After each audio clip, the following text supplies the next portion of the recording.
우리 옆에 분들하고 인사 한번 나누겠습니다. 잘 오셨습니다. 네, 잘 오셨습니다. 우리가 성경 말씀을 읽고 듣고 볼 때에 기억에 특별히 남는 성경의 말씀의 장면들이 있지 않으신가요? 개인적으로 나는 참 기억에 남는 이런 장면들이 있다. 사람들마다 다 틀릴 텐데 저는 개인적으로 성경의 장면 중에서 그 장면이 제일 많이 떠오릅니다. 어느 장면이냐면 예수님께서 풍랑 가운데서 물 위를 걸어서 제자들에게 가셨던 장면. 그 모습을 보고 제자들이 귀신이라고 하고 무서워하고 있을 때 나중에 예수님인 거를 알게 되고서 예수님께 베드로가 나를 물 위로 오게 해달라고 하잖아요. 그래서 예수님께서 오라고 하시니까 베드로가 물 위를 걸어갔다라는 그 장면을 기억합니다. 이 장면이요, 제가 교회를 안 다니게 된 계기가 되는 장면이었고요, 나중에 그러다가 신앙이 생기게 된 계기가 된 장면도 이 성경 말씀이었습니다. 처음에 친구 따라서 교회를 갔는데 이 성경의 배경을 가지고 말씀을 전해 주셨어요. 설교를 하는데 예수님께서 물 위를 걸어서 가셨대요. 예수님은 하나님 아들이고 신이라니까 그럴 수 있겠구나. 거기까지는 받아들였어요. 근데 예수님께서 제자 중에서 베드로를 오라고 해서 베드로가 물 위를 걸어갔대요. 거기서부터 마음문이 확 닫히는 거예요. 사람이 물 위를 걸어? 이 거짓말, 이 뻥쟁이들. 그때부터 마음문이 확 닫혀가지고 그로부터 한 몇 달 동안 또 교회를 안 나가게 됐습니다. 나중에 신앙심이 생기고 하나님께서 마음에 믿음의 씨앗을 주셔가지고 그 마음 가운데 믿음이 자라나고 나니까 그때는 교회를 안 다니게 했었던 그 말씀과 장면이었는데 그 말씀이 믿어지더라고요. 예수님이 오라고 하셨으면, 예수님의 능력껏 오라고 하셨으면 베드로가 아니라 베드로 삼촌이든 할아버지든 누구라도 물 위를 걸을 수 있었겠구나 하고 그게 받아들여지더라고요. 이렇듯 사람들마다 성경에서 특별히 은혜 받는 구절들이나 장면들이 누구나 다 있으실 겁니다. 그 중에서도 만약에 성경에 나오는 이런 수많은 장면들 중에서 한 장면을 꼽아서 영화처럼 만든다면 되게 스펙타클하게 멋있는 장면들이 있겠다 싶은 장면이 하나 있거든요. 그거는 이제 출애굽 장면들입니다. 실제로 영화로도 여러 번 만들어졌고요. 그리고 두 번째를 꼽으라면 저는 개인적으로 오늘 본문 말씀을 꼽고 싶습니다.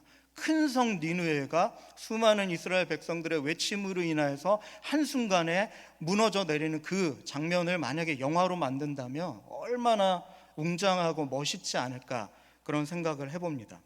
이 엄청난 기적과 은혜의 배경이 된 오늘 본문 말씀의 이 이야기에는 하나님께서 다 만들어 놓으신 순서와 장치들이 있었습니다. 하나님께서 쉽게 이야기하면 폭탄 같은 걸 설치해 놨다고 생각을 해보자고요. 물론 하나님께서 폭탄으로 여리고를 무너뜨리신 건 아니지만 그 폭탄과 같은 상황을 하나님께서 다 여기저기다 심어 놓으셨어요. 하나님께서 준비를 다 해 놓으신 다음에 그 폭탄을 도화선에 불을 붙이는 마지막 스위치가 누구에게 있었냐면 그 스위치를 이스라엘 백성에게 맡겨주셨다라는 겁니다. 마지막 순간에 스위치를 눌러서 폭탄을 터뜨리게 되는 그 스위치가 무엇이냐면 바로 이스라엘 백성들의 순종이었습니다. 이스라엘 백성들의 여호수아를 필두로 해서 하나님의 말씀을 전하시는 그 말씀에 아멘하고 순종하고 그들의 삶으로 그 말씀에 순종하여서 그 삶으로 드러냈을 때 그 순종이 도화선이 되고 스위치가 되어서 여리고가 무너지는 그 기적의 역사를 이스라엘 백성들이 목도하게 되었습니다.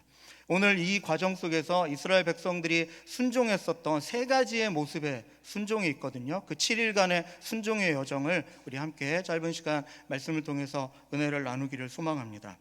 첫 번째 순종은요, 이 이스라엘 백성들이 일주일 동안 하나님을 순종할 때 첫 번째 순종의 모습은 무엇이었냐면 상황이 아닌 하나님을 따르는 순종이었습니다. 여러분들 상황을 한번 생각을 해보세요.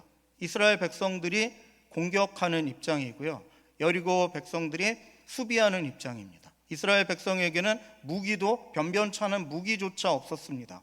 칼, 창은 고사하고 막대기나 돌도 넉넉지 않은 상황이었어요. 아무런 무기라고 할 만한 것도 없고 전쟁이나 전투에 훈련받은 사람은 더군다나도 없고 아무리 보아도 이길 수 없는 전쟁과 전투를 하고 있는 상황이었습니다.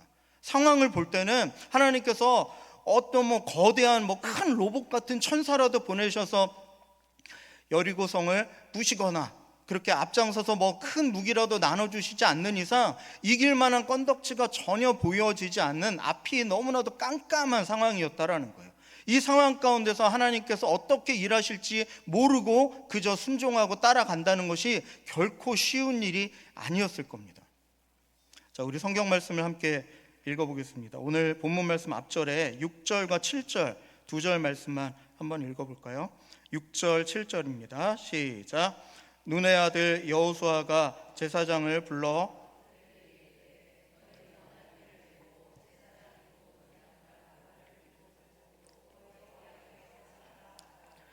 또 백성에게 이르되 나아가서 그 성을 돌되 무정한 자들이 여호와의 궤 앞에서 나아갈지니라 하니라. 아멘. 여리고성에 가까이 왔습니다.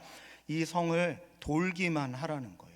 이 성을 가까이 일단은 가서 그 성을 공격하거나 그 성을 무너뜨릴 만한 공성 무기를 대비해 가지고 그 공성 무기로 벽을 부순다든지 성문을 부순다든지 하는 그런 과정이 있는 것이 아니라 그냥 가까이 가기만 하래요.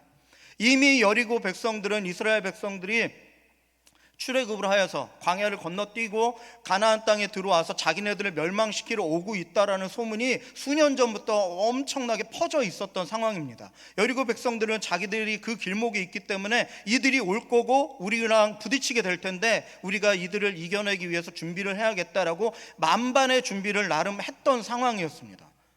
그 상황 가운데 무기를 다 준비하고 이제 이스라엘 백성들이 오면 내가 쟤네들을 죽여버려야겠다, 죽여야겠다, 무찔러야겠다 라고 기다리고 있는 전투 태세를 완비한 그곳에, 그 적군들 앞에 뭐 하라고요? 가까이 가기만 하래요. 얼만큼 가까이 갔을까요? 여러 학자들이 이야기하기를 눈과 눈이 마주칠 만큼 가까운 곳에 있었을 것이다 라고 이야기를 합니다. 그렇다면 무기를 던진다면 창이나 조금 더 멀리 날아가는 화살 같은 거를 들어서 쏘려고 마음만 먹으면 여리고성에서 이스라엘 백성들에게 활이나 창으로 충분히 사람들을 해하고 죽일 수도 있을 만큼 가까운 곳에서 가까이 가라고 했던 것이에요. 여러분들 가실 수 있을까요? 우리 교회에도 지금 소방관이신 분이 계시는데 저는 소방관들 볼 때마다 참 경외롭고 그리고 존경스러운 게 불은 누구나 다 무서워하잖아요. 소방관분들 인터뷰한 거 보니까 불 무서워하지 않는 소방관은 없더라고요. 다만 그 무섭지만 그것보다 더 다른 큰 목적이 있기 때문에 그 무서운 불을 뚫고 들어간다라고 하더라고요. 저 불에 안전장비도 없이 아무것도 없이 내가 가까이 가면 저 불에 내가 데어서 불타서 죽을 수도 있겠다라는 상황이라면 감히 가까이 갈 수 있을까 싶은 생각이 듭니다. 오늘 본문에 나오는 이스라엘의 백성들의 상황이 그랬다는 겁니다. 자기들을 죽이겠다고 창을 들고 칼을 들고 활을 겨누르고 있는 적군 앞에 아무런 대비책도 없이 그저 가까이 가기만 하라고 하는 하나님의 말씀이, 여호수아를 통한 하나님의 말씀이 이 사람들이 따를 수 있을 만한 녹록치 않은 상황이었다라는 사실이에요. 여러분들 말씀 중에서도, 하나님의 성경의 말씀 중에서도 그런 거 있지 않습니까? 받아들이기 아멘하기 쉬운 말씀 있죠. 근데 어떤 말씀은 아멘하기 정말 어려운 말씀들도 있습니다. 오늘 본문의 상황은 정말 아멘하고 순종하기에 어려운 상황이었습니다. 더군다나 그 적진에 가까이 가라고 하는데 앞에다가 누구를 세워요? 건장한 자들을 먼저 세우고 약한 사람들은 뒤로 빼는 게 보통 일반적인 방식일 텐데 제사장들과 나팔을 불 수 있는 사람들을 앞쪽에다가 전진 배치를 시켜놓은 거예요. 만에 하나 전투가 벌어지기 시작하면 앞에서 싸울 수 있을 만한 사람들이 다 포진해 있어야 될 텐데 싸울 수 없는 다른 사람들이 맨 앞자리에 서 있게 되더라는 것입니다. 물론 그 앞에 무장한 사람들이 더 앞에 있기는 했지만 제사장들과 나팔 불 만한 사람들을 앞자리에 세우면서 전혀 전쟁을 위한 행렬의 모습이 아니었다라는 거예요. 그런데도 불구하고 하나님께서 이스라엘 백성에게 가라고 말씀을 하셨어요. 자, 여기까지도 순종하기가 힘들지만 그래도 꾹 참고 알겠습니다. 하나님 말씀이시니까 상황적으로 제가 저기 가까이 가기만 해도 죽을 수도 있고 앞에서 싸울 만한 사람들이 앞에 서야 되는 게 당연하지만 하나님 말씀에 순종해서 제사장들이 앞에 서고 저희들 따라가겠습니다. 가까이 갔어요. 그 다음에 하나님께서 뭔가 짠 보여주시기를 기대했는데 그렇지를 않았습니다. 그 다음 말씀이 무엇이었냐면 그 위험한 성에 가까이 가서 뭐 하라고요? 이제 성을 쳐라, 성을 무너뜨려라, 성을 공격해라가 아니라 뭐 하라고요? 그 성을 돌아라 라고 이야기를 하시는 거예요. 우리는 결과를 다 알고 있으니까 전혀 이상하지 않고 별로 이렇게 마음에 부담이 없으시겠지만 이 말씀을 처음 들은 이스라엘 백성의 상황이라고 여러분들 한번 생각해 보세요. 나를 죽이겠다고 칼, 창, 활을 들고서 나를 꼬나보고 있는 저 사람들 쳐다보고 가까이 가는 것도 무서운데 가까이 잠깐 갔다가 빠져서 도망 나오는 것도 아니고 그곳에서 한 바퀴 성을 크게 한 바퀴 돌라라는 거예요. 도는 내내 그 사람들은 뭐 할까요? 위에서 이놈들이 뭐 하나 해서 도는 행렬 그대로 똑같이 그 군대들이 쫓아가면서 죽일 태세를 하고 있었을 겁니다. 그 두려운 상황 가운데서 하나님께서 가까이 가고 제사장들과 언약궤를 앞에 세우고 그리고 그 성을 돌기만 하라고 하는 이 어려운 아멘이라고 순종하고 화답하기에 너무나도 어려운 상황의 명령을 하나님께서 이스라엘 백성들에게 주셨다라는 거예요. 다행스럽게도 이스라엘 백성들은 이 하나님의 말씀에 어찌했습니까? 순종했습니다. 아멘 하고 순종하여서 하나님께서 명령하시는 대로 말씀하시는 대로 가까이 가서 돌고 돌았습니다. 여러분들 얼마 전에 한 10여 년 전이죠. 꽤 유명하게 팔렸었던 내려놓음이라는 책이 있었습니다. 읽어보신 분들도 많이 계실 텐데 거기에 그 내려놓음이라는 책에 나오는 한 소녀의 이야기를 잠시 하려고 합니다. 몽골 베르 지역이라고 하는 곳에 예배 처소를 방문해서 이 선교사님이 예배를 드리고 있는데 예배를 드리는 중간에 벌러르라고 하는 한 자매가 예배 시간에 땀에 온통 범벅이 되어서 예배 시간에 늦게 도착을 한 거예요. 그래서 예배가 마친 후에 얘기를 들어보니까 이 소녀가 예배 드리기 몇 시간 전에 자기가 기르던 소를 잃어버렸대요. 그래서 그 소를 잃어버려서 몇 시간 동안 들판을 누비면서 그 소를 찾겠다고 찾다가 못 찾고 땀은 온 몸이 다 젖고 범벅이 되어서 옷도 다 헤어지고 신발이 터질 정도로 그렇게 힘들게 다 찾고 났는데 결국에는 소를 못 찾았던 거예요. 근데 얼핏 시간을 보니까 예배 시간이 다가온 것을 보고서 이 소녀가 마음에 결심을 하고 소 찾는 것을 멈추고 예배를 드려야겠다 해서 그 길로 예배의 초소로 뛰어오느라고 시간도 늦었지만 그 자리에 예배를 드리러 왔다라고 합니다. 여러분들이라면 어떻게 하시겠어요?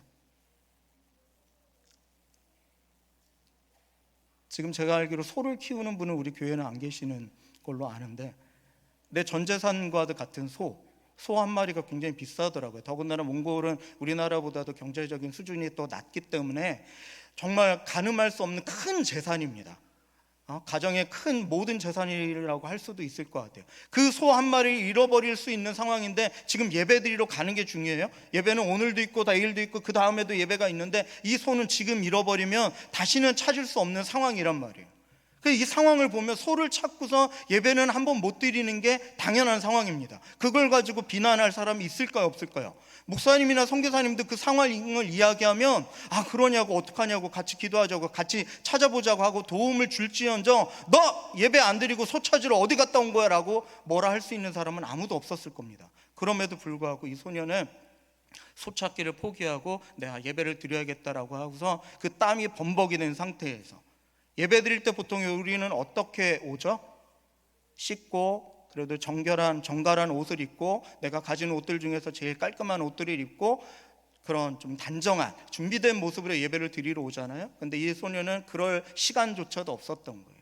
수시간 동안 들판을 뛰어댕기던 모습 그대로 땀에 범벅이 된 채 그대로 교회당에 와서 예배를 드리고 예배를 마쳤답니다. 근데 더 놀라운 사실은 예배가 끝나고 이제 아멘 하고 교회 문이 열려졌는데 교회 문 밖에서 소 소리가 들리더래요. 이 소리가 들려서 나가보니 어떤 소겠어요? 네, 여러분들이 예상하는 대로 그 소녀의 소가 그 예배당 앞에 와 있더랍니다. 하나님께서 기적을 베풀어 주셨습니다. 물론 항상 다 이렇지는 않지만 우리에게 상황에 순종할 것인지 아니면 하나님의 말씀에 순종할 것인지 우리 삶 가운데 흔들리고 결정을 해야 되는 그 순간이 찾아왔을 때 우리에게 상황보다 하나님의 말씀이 우선시 되어지는 믿음이 우리에게 있어지기를 소망합니다. 오늘 이스라엘 백성들이 여리고성을 돌기만 하면서 그 두려움 가운데서도 상황적으로는 지금 당장이라도 죽어도 이상할 게 없는 위험한 상황에도 불구하고 하나님의 말씀을, 상황이 아닌 그 하나님의 말씀에 순종했었던 그 순종이 우리에게도 있어지기를 소망합니다. 두 번째 순종의 모습은요, 이게 사실 더 중요합니다. 따라해 볼까요? 지속하는 순종. 뭐 하는 순종이라고요? 지속하는 순종입니다. 꾸준하게 계속하는 순종입니다. 한 번 순종하기는 여러분들 쉬우세요? 어려우세요? 그마저도 쉽다라고는 할 수 없지만 그래도 한 번 하는 순종은 해볼 만합니다. 근데 7번, 10번, 100번, 1000번 계속되는 순종은 어렵습니다. 우리 지난 한 주간 고난주간 특별 새벽 기도회였잖아요. 월요일부터 금요일까지 5일간의 특별한 새벽 기도회로 하나님 앞에 기도하고 예배 드렸습니다. 문제 하나 드릴게요. 월요일부터 금요일까지 중에 어느 날 성도님들이 제일 많이 오셨을까요? 자, 찍어보세요. 월, 화, 수, 목, 금 5일 중에 어느 날 제일 많이 오셨을까요? 어떻게 하셨대요? 와서 보신 분들이신가요? 제가 앞에서 찬양하느라고 뒤를 돌아보지는 않았는데 그때 제 봤던 기억으로는 월요일 날이 제일 많이 오셨더라고요. 그리고 이번뿐만 아니라 대부분 특별히 이런 기도회 같은 걸 하면 대부분 가장 많이 오시는 때가 언제냐면 첫날. 두 번째로 많이 오시는 날은 언제일까요? 두 번째. 첫날보다는 못하지만 그래도 중간보다는 조금 더 많이 오시는 때. 마지막 날. 그렇죠. 여러분들이 생각하시는 그대로입니다. 한 번은 해볼 만해요. 이번에 고난주간 특별 새벽 기도회라니까 내가 다 참석은 못하도 그래도 첫날 첫 시간 그래 한 번은 가자 그래가지고 큰맘 먹고 나오신 분들이 많으셔요. 그분들도 훌륭하십니다. 평소 안 나오시던 거 한 번이라도 그렇게 나오신 것도 잘하신 거예요.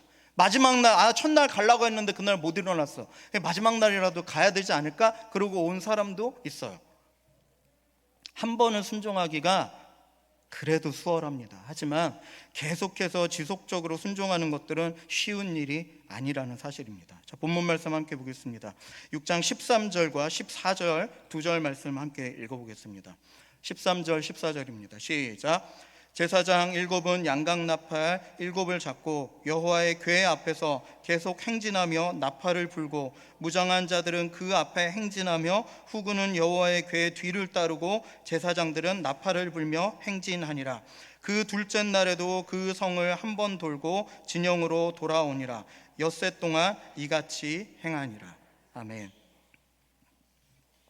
하나님께서 여호수아에게 먼저 이 말씀을 주셨습니다. 너희가 여리고성을 공격해서 여리고성을 내가 너희한테 줄 텐데 어떻게 공격해야 되냐면 물리적인 공격을 하는 게 아니라 내가 알려주는 대로 해라. 그래서 6일 동안 돌고 7째 날에는 하나님 앞에서 함께 큰 소리로 외치며 그때에 여리고성을 무너뜨려 주겠다라고 누구에게는요? 여호수아에게는 말씀해 주셨어요. 그래서 여호수아는 그 일정을 알고 있었습니다. 며칠 동안 하루에 한 바퀴씩 6일 동안 한 바퀴씩 돌고 마지막 날에는 좀 더 많이 돌아야 되는 그 일정들을 알고 있었어요. 근데 신기한 것은 여호수아가 이스라엘 백성들에게 이 말씀을 전달할 때 너희가 하나님의 말씀을 이제 일주일 동안 순종해야 될 텐데 이제 순종해 여리고성을 함락하기 위해서 하나님의 전하해 준 말씀을 내가 알려줄게. 너희들 순종해야 돼 라고 알려주는데 기한에 대한 이야기를 빼버립니다. 자, 10절 말씀 읽어볼까요? 10절입니다. 10절 제가 한번 읽어볼게요. 여호수아가 백성에게 명령하여 이르되 너희는 외치지 말며 너희 음성을 들리게 하지 말며 너희 입에서 아무 말도 내지 말라. 그리하다가 내가 너희에게 명령하여 외치라 하는 날에 외칠지니라 하고. 아멘. 언제 외치라고 했어요? 외치라 하는 날. 야, 내가 시키면 그때 해. 자, 이틀 후야? 3일 후야? 열흘 후야? 100일 후야? 어느 정도 기간이든지 그 기간을 아는 것과 모르는 것은 아주 큰 차이가 있습니다. 아무리 힘든 우리 아까 청년들하고 예배 나눌 때에도 했었던 말인데요, 남자들 중에 남자들이 평생에 가장 힘든 기간으로 손꼽는 기간이 하나가 있습니다. 그 기간이 언제냐면 군생활입니다. 군대에 있는 동안에. 근데 군생활에 삶에 낙이 없고 즐거움이 없고 힘든데 그래도 군생활을 버텨낼 수 있는 한 가지 이유가 있어요. 뭐가 정해져 있기 때문에? 제된 날이 정해져 있기 때문에. 5월 14일, 24일? 와, 이제 저도 좀 흘렀나 봐요. 제된 날이 잘 기억이 안 나네요. 5월 달인 건 맞는데 그 날짜만 딱 바라보고선 며칠이 남았든지, 그래서 처음 들어갔을 때는 2년이니까 아마 700일 넘게 저는 2년 군생활을 했거든요. 700일이 넘는데도 그 날짜를 세가면서 하루하루를 버텨내는 거예요. 700일이든 1000일이든 2000일이든 상관없습니다. 정해진 날이 있다는 거는 그 기다릴 수 있는 힘이 생기고요, 그 날이 언젠가는 오겠다고 하는 소망이 생기는 거예요. 그래서 날짜를 언제 끝난다라는 걸 알려주는 게 정말 중요한데, 여호수아가 이스라엘 백성에게 언제 끝난다라고 이야기했다 안 했다? 안 했다라는 거예요. 자기는 알고서. 왜 그랬는지는 정확히 알 수가 없습니다. 하지만 이 언제 끝나는지 그 날짜를 모르는 이스라엘 백성들은 언제 끝날지도 모르는데 나를 죽이겠다고 위해서는 무서운 적군들이 나를 죽이겠다고 저렇게 매일매일 노려보고 있는데 이거를 계속 해야 돼요. 매일매일 하루에 한 번씩. 쉬운 일이었을까요? 아니요. 정말 힘든 일이었을 겁니다. 한 번의 순종은 쉽지만 계속되는 순종은 어렵습니다. 매일 나와서 한 번씩만 딱 돌고 들어가는 순종, 그 한 번 돌고 들어갔을 때 무언가 눈에 보이는 변화라도 있었으면 순종하기 조금 더 쉬웠을 것 같아요. 한 바퀴 돌았더니 벽에 금이 좀 가고, 다음날 돌아갔더니 부스러기가 막 떨어지고, 그 다음날 돌아왔더니 사람들의 얼굴이 혈색이 허해지고, 이런 식으로 뭔가 좀 눈에 보이는 변화라도 있었다면 하나님 말씀대로 순종하는 것들이 순종하는 맛이 있었을 텐데, 힘이 있었을 텐데, 그런 아무런 변화도 없고 그저 두려움과 힘듦은 계속 유지가 되는 이 상황 가운데서 하나님의 말씀을 계속 순종하는 것은 정말 어려운 일이었습니다. 그럼에도 불구하고 여러분들, 이 지속하는 순종을 해야 합니다. 따라합시다. 하나님 말씀에 지속적으로 순종하는 내가 되자. 지치지 아니하시고 끝까지 순종할 수 있는 내가 될 수 있기를 간절히 소망합니다. 예를 들자면 이런 게 어려운 거예요. 아까 말씀드렸던 특별 새벽 기도회 같은 거, 그리고 날짜를 정해서 금식을 한다든지, 하나님 말씀에 서로 사랑하라고 했어요. 원수까지도 사랑하라고 했습니다. 한 번 원수를 사랑해라 할 수 있을 것 같아요. 근데 그 원수 같은 인간을 매일매일 매 순간 계속 사랑해라, 쉽지 않습니다. 정말 뼈를 깎는 고통과 매일매일 반복되어지는 하나님 앞에 믿음의 결단이 필요할 만큼 쉬운 일은 아니지만, 그럼에도 불구하고 이 지속하는 순종이 우리에게 있어야 한다는 사실입니다. 자, 마지막 세 번째 이제 순종이 등장을 하는데요, 이 순종은 어떤 순종이냐면, 따라할까요? 함께하는 순종. 함께하는 순종입니다. 우리 여호수아 6장 10절 말씀 다시 한번 읽어보겠습니다. 10절입니다. 시작.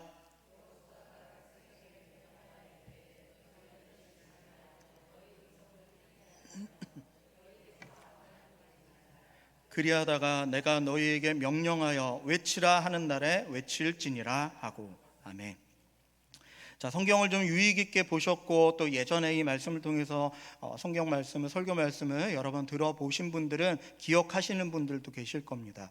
여리고성을 가까이 가서 아무런 공격을 하지 않고 돌기만 하는 것도 신기하고 희한한 일이었는데, 더 희한한 조건이 한 가지가 더 있었습니다. 그 희한한 조건이 뭐냐면요, 말하지 말라는 거였어요.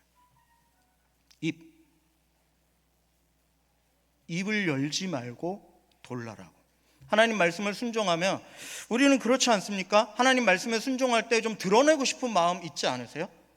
새벽 예배 평소에는 안 나오다가 나왔으면 저 왔어요 라고 이렇게 티내고 싶어서 성경책이라도 팔랄랄락 하든지, 기도할 때 소리라도 한번, 헛기침 소리라도 한번 하든지, 내가 하나님 앞에 순종했다는 걸 하나님도 알아주시고 주변 사람들도 알아줬으면 좋겠다는 그런 소심한 인간적인 욕심들은 누구나 다 있지 않습니까? 그런데 오늘 본문 말씀에 이 무겁고 힘들고 어려운 순종을 하고 있는데 그 순종의 내용을 자랑도 하지 못할 만큼 입을 다물고 아무 말도 하지 말고 돌라라고만 말씀을 하셨다라는 거예요. 왜 그랬을까요? 질문을 드릴게요. 여러분들, 칭찬하는 말이 쉬우신가요? 아니면 욕하는 말이 쉬우신가요? 욕, 감사합니다. 한 번 더 질문 드릴게요. 감사하는 말이 쉬우신가요? 아니면 불평하는 말이 쉬우신가요? 불평이요. 저분만 그런 게 아니고요, 다, 저도 마찬가지로. 지금 마음에 안 드는 거 딱 앞에 보이는 민경호 목사한테 마음에 안 드는 거 3개만 딱 찾아보세요. 10초 드릴게요. 시작. 네, 벌써 다 찾으신 분들 계셔요. 마음에 안 들고 불평할 거리, 욕할 거리는요, 노력하지 않아도 눈에 잘 보입니다. 그리고 그걸 내가 입 밖에 내기 시작하면 그 불평과 욕이 어떻게 될까요? 말해버리면 시원해져서 이제 없어져 버릴까요? 아니요, 그렇지가 않아요. 속에 담아 있었던 불평과 욕하고 나쁜 마음들이 입 밖에 내면요, 시원해져서 입 밖을 통해서 이제 사라져 버리는 게 아니라 입 밖으로 나가는 순간 커져가서 내 마음과 생각과 내 삶을 지배해 버리게 됩니다. 인간의 이 연약함을 하나님께서는 너무나도 잘 알고 계셨던 거예요. 순종하기 쉬운 상황도 아니었습니다. 너무나도 위험했고, 이들이 이 두 번째 순종까지, 지속하는 순종까지 하는 것만 해도 놀라운 상황이었는데, 그럼에도 불구하고 여기서 만약에 입을 여는 순간 꾹꾹 참아가면서 어렵게 순종하고 있었는데 누구 하나 갑자기 입을 열고서 이렇게 얘기하는 거예요. 아, 하나님 왜 이래? 뭐야 이게? 하나님이 직접적으로 욕한 거 아니잖아. 상황에 대해서 말하지 않았잖아요. 근데 누구나 가지고 있던 그 한마디가 누군가의 입술을 통해서 딱 말하여지고 그 소리가 귀에 들려오는 순간, 아니나 다를까 누구나 다 준비했다는 듯이 여기저기서 뭐라고 할까요? 그러게 말이야, 하나님 이상해, 미쳤나 봐, 아닌 것 같아, 이거는 아닌 것 같아 하면서 그 나쁜 말들과 불평들이 기하급수적으로 막을 수 없을 정도로 퍼져나가게 된다는 사실입니다. 여러분들, 사람의 죄는 어디서부터 나오는지 아세요? 사람의 죄는 입에서부터 시작됩니다. 마음속에 든 죄도 우리가 조심해야겠지만, 하나님께서 우리 마음속에 있는 것까지도 다 책망받고 문제 삼지는 않으시겠다고 하신 것 같아요. 왜냐하면 우리가 믿음을 이야기할 때도 이렇게 말씀하셨잖아요. 사람이 마음으로 믿어 입으로 시인하여 구원을 얻는다 라고 말씀하셨어요. 마음으로 믿는 것으로는 부족하고 아직은 완성되지 않았다는 것을 믿음으로 구원에 이르는 절차를 이야기하실 때도 말씀하신 것처럼, 우리 마음 가운데 아무리 나쁜 마음이 들고 불평하는 생각들과 못된 마음이 들더라도 그것을 입 밖에 내지 않고 내가 마음에 꾹 참고 이겨내고 인내하려고 붙들고 있으면 하나님께서 그것 가지고는 뭐라 안 하신다니까요. 근데 내가 입을 열어서 불평을 시작하고 욕을 하기 시작하면 나 혼자만 욕하는 것에서 끝나는 게 아니라 내 옆에 있는 사람도 함께 그 분위기에 휩싸여 버리게 된다는 사실입니다. 성도들이 모이면 감사하고 축복할 수 있기를 바랍니다. 그러나 안타깝게도 성도들이 모이면 뭐합니까? 감사하고 축복하는 게 아니라 불평하고 욕하고 누군가를 비난하는 이야기들을 많이 하게 되더라는 거예요. 이 인간의 연약함을 알고서 하나님께서 말씀하셨던 거예요. 여호수아에게, 그리고 이스라엘 백성에게, 너희들 돌 때 아무 말 하지 마, 그냥 입 다물고 있어, 아무 말 하지 마라고 말씀하셨습니다. 우리가 지금 어려운 코로나의 시기를 이제 끝내가고 있습니다. 끝날 듯 한데 완전히 언제쯤 끝날지는 모르겠습니다. 최근에 전문가들 이야기들을 들어보니까 어떤 사람들은 비관적으로 절대 코로나는 끝나지 않을 거라고 하더라고요. 그냥 지금처럼 독감같이 이렇게 때마다 한 번씩 걸릴 수 있는 이런 전염병처럼 이제 계속해서 안고 가야 될 상황이다라고 이야기하는 사람들도 있었습니다. 하지만 지금은 많이 위험한 순간이 지났잖아요. 많은 사람들이 이제 면역력도 생겼고, 근데 초창기에 코로나 걸리면 치사율도 굉장히 높고 아주 힘들었을 때가, 위험했을 때가 있었습니다. 근데 그 코로나 때 우리나라는 전 세계에서도 주목할 정도로 아주 코로나의 그 제일 힘든 위기를 잘 모범적으로 이겨낸 나라로 추앙받곤 했었거든요. 그때 제일 큰 역할을 했던 게 무엇이었을까요? 코로나를 이겨낼 수 있는, 지금도 여러분들 많은 분들이 하고 계신, 한 절반 정도는 하고 계신 거예요. 뭐요? 마스크. 병원균이 입을 통해서 호흡기를 통해서 전달이 되어지니까 나가지도 않고 들어오지도 못하도록 마스크를 쓰니까 그게 많이 전염이 되지 않도록 막아주는 역할을 했었나 봐요. 또 하나 큰 역할을 했던 게 있었어요. 뭘까요? 마스크만큼이나 큰 역할을 했던 게 있습니다. 두 글자입니다. 기억으로 시작해요. 끝에 자는 리예요. 여기까지 했는데도 안 떠오르시면 네, 격리. 자가격리라고 우리는 보통 이야기를 해서 7일 동안 격리를 했어요. 일단 걸리면 치료제도 없고 전염될 수 있는 가능성이 너무너무 심하니까 가족들 간에서도 최대한 격리해서 분리를 시켜라 라고 했었어요. 그랬더니 코로나를 많이 초반에 정말 위험한 순간에 이겨낼 수 있는 좋은 방법이 되었습니다. 나쁘고 위험한 것들은요, 여러분들 이겨낼 수 있는 게 아니라 피하는 게 지혜입니다. 피하고 멀리하고 벗어났을 때, 그것과 떨어졌을 때 그 위험한 순간들을 이겨낼 수 있는 힘이 되어진다는 사실이에요. 내 마음 가운데 좋은 마음도 있고 나쁜 마음도 있지만 나쁜 마음이 더 크고 하나님에 대한 순종하지 않고 불평불만이 더 커져가는 그 상황 가운데서는 내 입이라도 닫아서 그것들을 피하는 방법이 아주 좋은 방법이라는 거예요.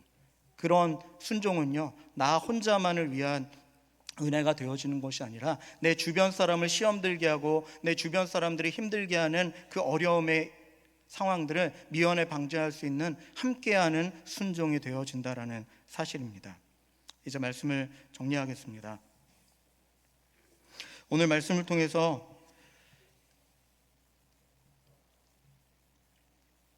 (7일간) 이스라엘 백성들에게 임했었던 세 가지 순종의 모습에 대해서 함께 살펴봤습니다. 첫 번째는 상황이 아닌 하나님의 말씀에 순종하는 그 순종이었고요. 두 번째는 한 번 순종하고 어렵게 한 번 하고 끝나는 순종이 아니라 계속해서 지속하는 순종이 우리에게 있어야 할 줄 압니다. 또한 마지막 세 번째는 나 혼자 신앙생활을 하는 것이 아니고 우리가 교회 안에서 함께 신앙생활을 하기 때문에 함께 보두어서 서로 북돋아서 함께 할 수 있는 믿음의 순종의 모습이 우리 안에 있어지기를 소망합니다. 그래야 해서 이 세 가지 순종의 모습이 내 마음 가운데 새겨지시고 떠올리시고 삶 가운데서도 적용할 수 있는 우리 믿음의 모든 성도님들 될 수 있기를 간절히 축원합니다.